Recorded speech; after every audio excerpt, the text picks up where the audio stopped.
Hello, my name is Melinda Wiggins, and on today I'm going to be talking about how we should fill up the vacant lots in the city of Rochester. And as you can see right now, I'm standing in one of the vacant lots that is in my neighborhood.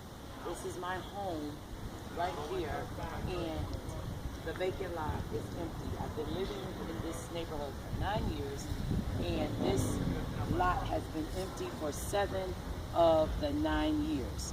And I've been talking to the city and the police neighborhood watch community, trying to figure out how are they going to fill the vacant lots in this community so that the value of the houses don't be depreciated. So what I venture is them filling up this vacant lot with another home to be able to accommodate the less fortunate, the homeless, so that they're able to have stay, so that they don't sleep downtown, or they're sleeping in the city hall parking lot, or they're sleeping on park benches. So I feel like if they would fill this area up with a home, it would bring a value back to the homes in this area. So I'm going to ask for help with this issue from the mayor, Lovely Warren of Rochester, and the county legislator in helping me going around to the different areas in the city of Rochester, New York, to find out how they can start doing this in the neighborhood. There is a lot of vacant lots in my area.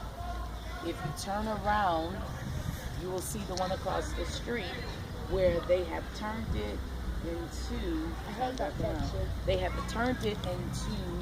a party area for the drunks to hang out, to do mischievous stuff, and then it turns into altercations and fights and different things, and that is depreciating the value of the community.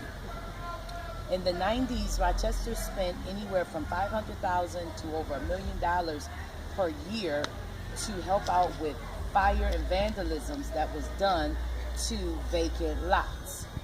Now, just coming up to this year, going last year, 13 into 14, Rochester spent an astonishing $800,000 annually to clean the vacant lots. So I feel like if they would put homes or put community centers, or if they would put some type of something in these vacant lots to fill them up, it would not depreciate the cost of living in our neighborhood. It would be less violence. It would be less crime activity done in this neighborhood. Also, I feel like they could fill it up with a place for the homeless to get food for the soup kitchen. The house that was here was empty and vacant, and they turned it into a spot for them to do drug activity and different things that did not need to be done in the community. So also I feel like if the city of Rochester would come together, then the vacant lot issue could be resolved 100% in the next 2 to 4 years. So I'm looking, and this is something that I want to work on, not just a project for my English class, but this is something that I want to venture in finding out how to do as time goes on in the next few years. I want to fill up these vacant lots to be assistance to either the elderly or to the homeless, to the less fortunate, putting something for our youth, turning this into a garden, planting vegetables, doing something for the time being that I'm here. I've been here for 9 years, and they tore the house down maybe 3 years ago. So I think that it's time that they do something to this instead of it being empty and making more activity. As you can see across the street, they have turned that into a place.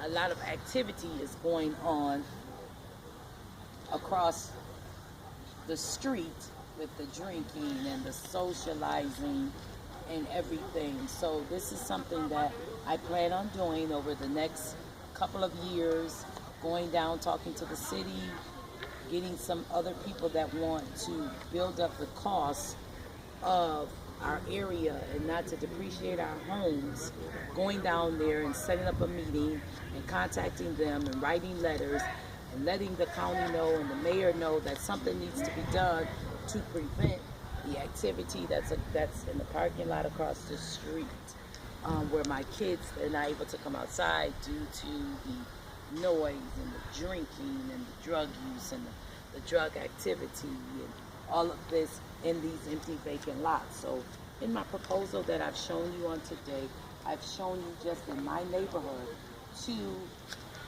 vacant lots, one on the side of my house and one across the street from my house. So at this time I'm going to ask if there are any questions. Yes. Do you know why they don't rebuild the house that they tear down? No, at this time I don't know. I'm in the process of finding out why is it that they're leaving them empty and they're not filling them.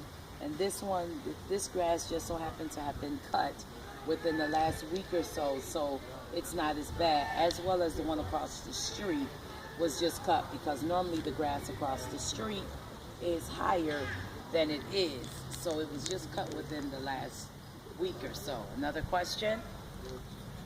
How do you determine that with filling the vacant lots that it would lower crime rates? Well, I determine it by the activity that has went on in my area, in my neighborhood, and determining by looking across the street at the people that are coming together and they're drinking across the street and they're doing things that should not be done in a vacant lot. It should be done for something constructive, not nothing deconstructive. Any more questions? Yes, ma'am. Is it important to cut the grass? It is very important to cut the grass because it keeps down the rodents, it keeps down the hedgehog, it keeps down the different animals from just coming and preventing the children from coming outside, being able to play because of pestering the bees and all that. So I feel like it is very essential and very important to keep the grass cut, to keep the area clean and filling it with something that's going to be useful, even by putting a fruit stand. That would be helpful to the community because there's a lot of elderly people in this area and they're not able to get to the grocery store. So if there was a garden here in this area or a garden across the street, they would be able to get fresh fruit.